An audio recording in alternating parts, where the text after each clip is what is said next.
This program is brought to you by Enhanced Vision Optical, located at the first level of Limkit Mall, Cagayan de Oro City. Okay, magpasalamat ta sa mga nagsalig kang papaardi, no? Ito mga previews nato nga mga nagpadala sa ilang mga concerns sa ilang bana. Tuloy-tuloy gyapon ang among communication karon sa Messenger kay na may uban gyud nga ilang gi-level up ang ilang reklamo. Anyway, naman pud tay mga kaila pod diha sa mga ahensya sa gobyerno nga pwedeng mutabang, labi na kung nasobrahan na gyud sa pagpangabuso ang mga bana ngadto sa ilang mga asawa. Anyway, kay istorya kung ikaw nga naglantaw karon sa atong video, usa ka sa ingon ani nga kahimtang nag-antos ka, nag-agulo ka sa kabadlungon sa imong bana, walay problema, ipapaardi lang na. Ipadala ang imong concern sa Messenger kay ato ng tagaag pagtagad.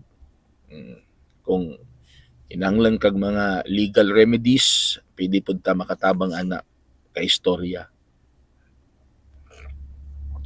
Nay usa diri ato ning tagaag pagtagad ni Papa RD, tawagan lang ko sa pangalang May. Ako lang ning Papa RD ang akong bana nga bugnaw na kaayo sa ako. Mag 1 year kapin na, Papa RD. Kabalo ka ba, Papa RD, nga sulod sa usa ka tuig kapin wala na mi ana-ana sa akong bana? Wala sila ana-ana daw. Every time manguhit ko sa iya, Papa RD, motalikod unya, moingon nga gikapoy na daw siya gikan sa trabaho. Bisag unsaon ako, Papa RD, maligo ko, magpahumot, manglugod, mag-nighties, wa gyud ako siyang unhan, Papa RD, pero ang problema kay dili man gapangisog ang iyang junior. Unsa akong buhaton ani, Papa RD?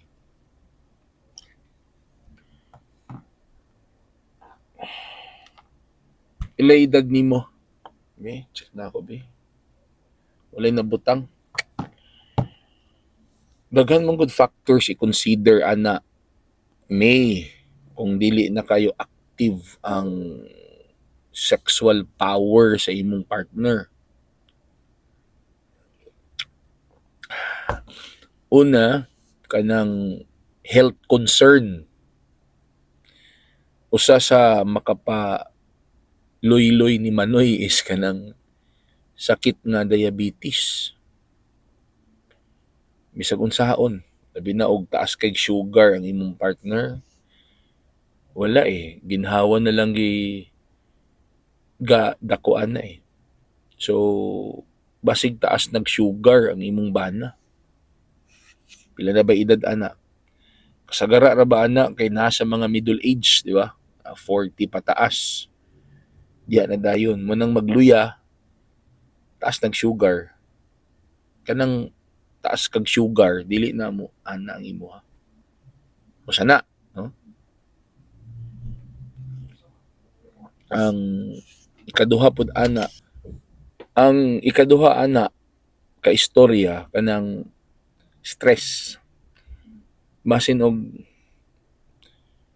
stress lang siya ba sa trabaho, labi na nga siya ang padre di pamilya, siya gyud nahuna, siya ba provider, iyatanan, di ba? Siya kuan sa yung mga panginahanglanon, gaapas perminti siya. Kana magog stress kay ka, daghang kay kaginahuna-huna, makawala magud na sa gana sa anak. Kasagara manggod active sa ana-ana, kanang relax, healthy, muna kasagara. Pero pag nanakay balatian or stress ka, wala imong gana na.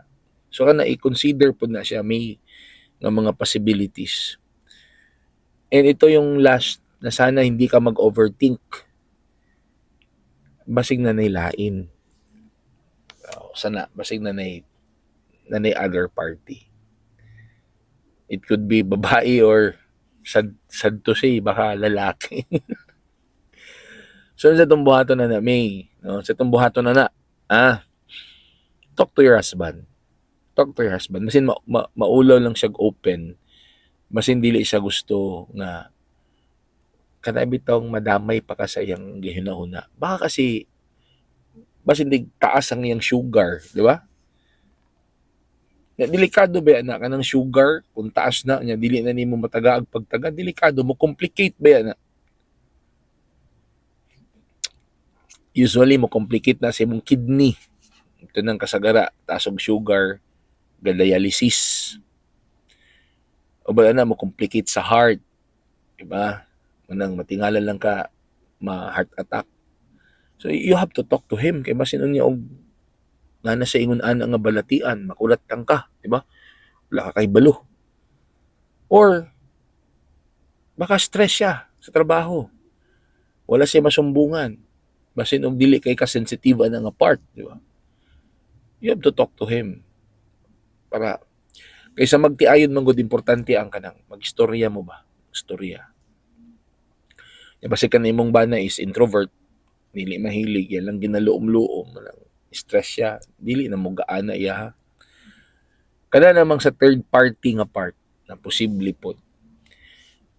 Kaming mga lalaki manggod kapag kana na may laing gikalingawan, mawala mo ang among gana na sa among partner. Usually dili sa ako na nga experience, but sa ako mga nangabasa po. Ug ako mga na-observe ug sa ako mga nadungo. So sa imong buhaton,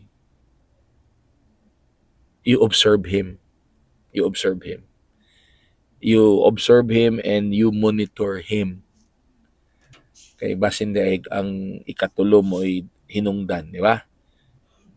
So, kana lang sa what if kung masapon nimo nga naa sa imong buhaton, pasayloon nimo, nasa imo kung pasayloon nimo. Depende sa level sa iyang gihimo nga violation. Kada lang may, so ang ako lang ani sa couple, sa mga magtiayon nga nananaw sa atong video, sex is very important in the relationship. Dili dapat siya pasagdan kay we are sexual beings kasi. You know what? Sex is a biological need. It's like water, it's like food that you can't live without it. Pero gamiton lang siya sa eksakto. Dito lang sa imong married partner. So, maningkamot nga, bisan og idara na active gyapon ta nga butang para magpabilin ang kainit ug ang gaaso-aso nga gugma sa atong relasyon, di ba? Anyway, may kato lang i-try lang to kato ako mga suggestions. Anyway, continuous man gyapon ang atong communication, i-message lang ko sa mga nabantayan nimo, communicate lang ta, and then basig makatabang si Papa RD sa imong concern. So sa mga misis nga gasunod aning atong online show nga bana ko Papa RD ko, kung namoy problema, concern, may tungod sa inyong bana, please don't hesitate to send your concern sa akong messenger. It could be sa akong FB account or sa akong page. Dito ninyo ipadala. Okay? Or pwede po ta magstorya para diretso ang atong communication. Pwede po na, just send me your cellphone number. And please don't forget to follow, subscribe, like, comment, and share on my social media platform para ipakuyanap nato ning atong advokasya sa paghatag og pagtagad og pagprotektar sa atong mga kababaihan, ilabi na sa atong mga misis. Daghang salamat og hangtod sa sunod programa nato mga kaistorya.